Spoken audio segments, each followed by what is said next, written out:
ஒன்றும் என்னை சேதப்படுத்தவே மாட்டாது. ஹல்லேலூயா. விசுவாசிகள் என்னும் நாமத்தின் நிமித்தம் யார் ஒருவர் ஃபெய்த், விசுவாசத்தில் யார் ஒருவர் வளருகிறார்களோ அவர்கள்தான் ஆண்டவரிடத்திலிருந்து பெரிய பெரிய அற்புதங்களை பெற்றுக்கொள்ள முடியும்.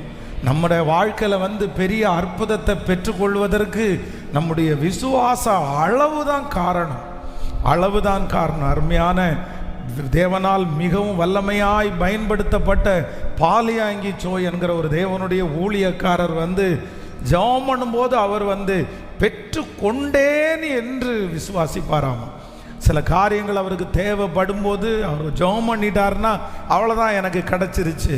அந்த அளவுக்கு அவருடைய விசுவாசம் உன்னதமான இடத்துல இருந்திருக்கிறது. நான் நம்புகிறேன், நம்மளும் விசுவாசிப்போமானால் அவருடைய மகிமையை நம்ம